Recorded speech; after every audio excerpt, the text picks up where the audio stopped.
Hey everybody, hope you guys are well.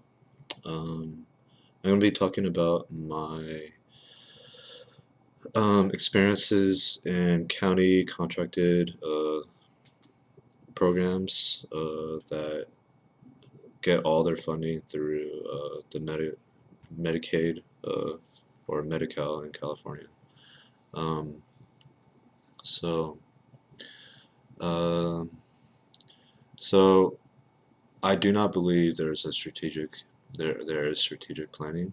I believe that. Um,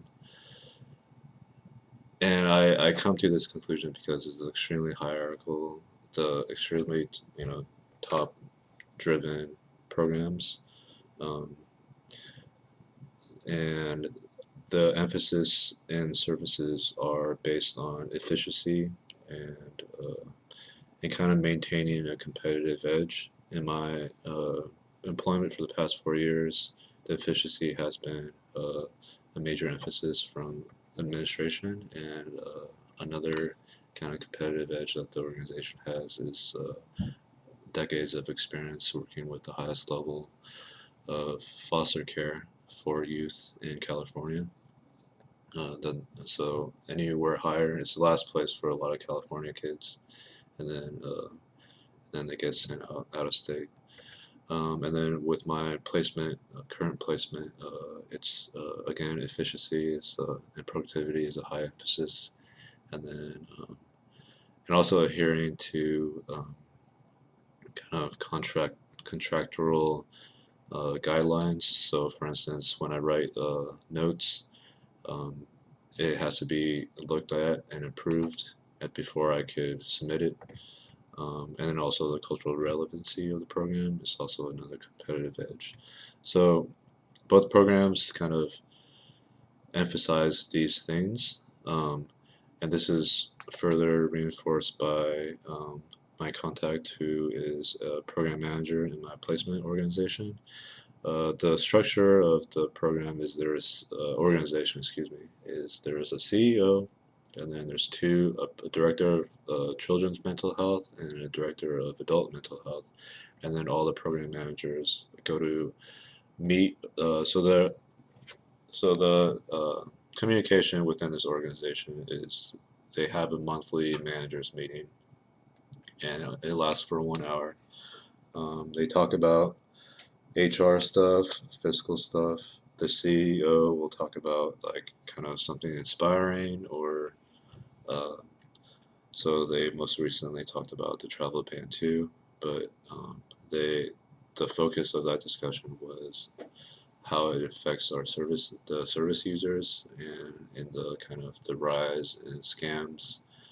And there was also an emphasis on staying neutral. And then from time to time, they'll also talk about like there was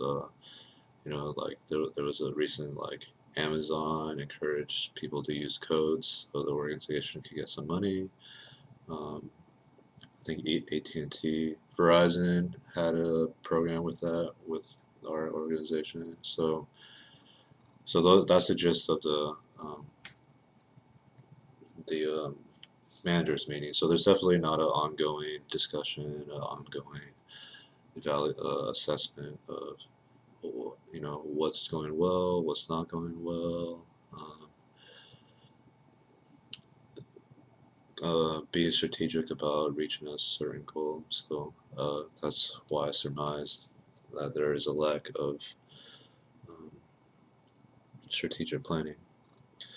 Um, so kind of some positives of the program is that they utilize a lot of evidence-based stuff, like current trends within the nation. So TIC, cultural sensitivity, they have like 2 times a year they have like a family panel.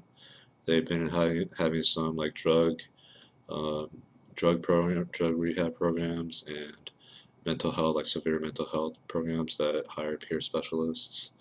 Um, there's some community-based stuff when people go to the homes.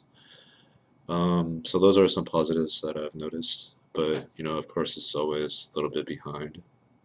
So going to that is leads me to my discussion of their positives or their negatives. Excuse me, negatives. things.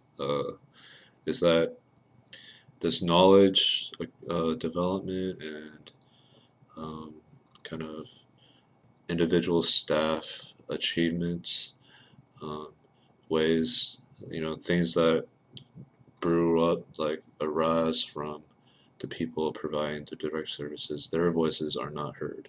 Their voices are not validated.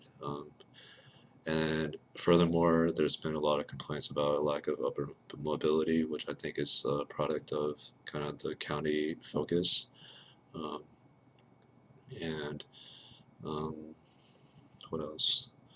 So there's also the services are very limited, and they must adhere to like a certain number of sessions.